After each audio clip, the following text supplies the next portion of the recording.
everybody, good morning. This is Donna Webb with Bright Sky Nutrition, and I have Chris Peterson with me. He is a dietetic intern getting ready to become a dietitian, working at Cox College. He's going to have his master's. He is 25% done with his program, and he's just doing fantastic. And we've been working together this week and meeting with a lot of clients that are struggling a little bit with getting their exercise started, kind of getting that into a routine. So we want to talk a little bit about that today, the different types of exercise, give you some tips on getting started, and making it less stressful. That's kind of my goal. So Chris is the expert in the room. I'm going to let him start and tell us a little bit about the types of exercise. Yeah, so there's two types of exercise. There's cardio and then there's strength training. And cardio is like walking, biking, swimming, long distance hiking, things like that, jogging.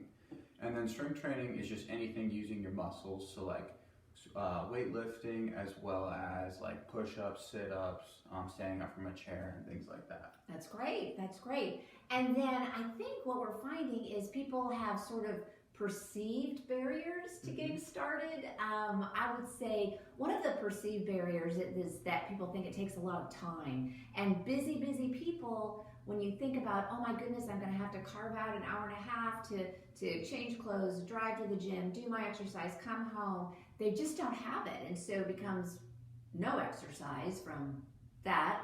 Another barrier that I think a lot of people have is the cost. Thinking it's going to be really expensive to exercise. I don't have money for a gym. I paid my $400 for my gym and I never used it. Those kind of things. And so they don't want to exercise for those reasons. And the other one, I think it's just a barrier that it's going to be too hard. That they're just haven't exercised in such a long time that it's just going to be too hard, and they just don't think they're going to be able to do it.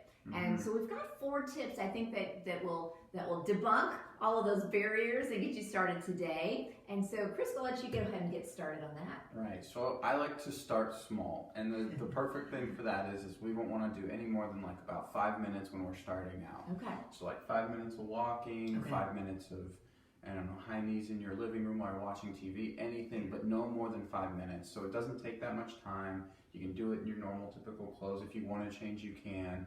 But that way, we kind of remove that barrier of like the time restraint. We're just getting started, and we're just getting our bodies kind of warmed up for physical activity. That's great. It also eliminates the barrier that I can't run a marathon. I'm too deconditioned to be able to do any exercise. But if you start there, that's the gateway to it, isn't it? Yeah, that's awesome. That's awesome. Absolutely. And then I think a great tip is utilizing resources and technology that you have at home. So thinking about doing a YouTube video, man, there's nothing easier than that.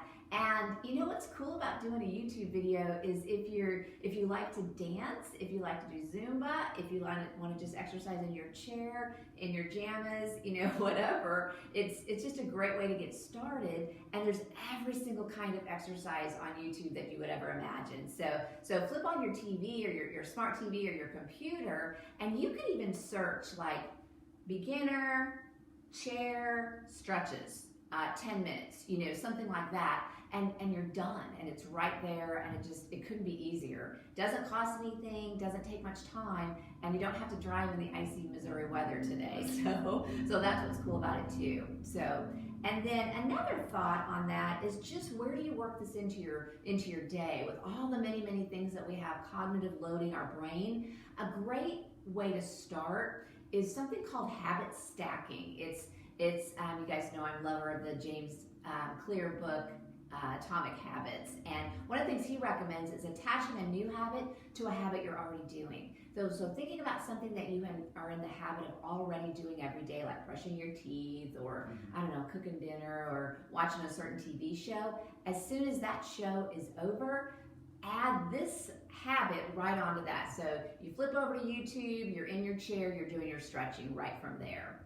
So those are some of our tips, and then you have one more, Chris. Yes, I like to incorporate friends and family into physical activity, so you're not thinking about it as exercise or anything like that. So whether that's playing with your kids, playing with your dog, taking them for a walk, playing fetch, anything like that, or if you meet for lunch, even going for a walk instead of sitting down the entire time. Like I said, it doesn't have to be very long, but anything to get you up and moving to where you're not thinking about it is a good way to I love start. that. I love that. And not only is that great for your body, it's great for your mind. Right. You know, it's that emotional connection with the people that you love, and that's always going to lift your spirits and make it a better day. So thanks, Chris. Those are great. If you have any questions or want more information or more help, please reach out to us at brightskynutrition.com, and you guys have a great day.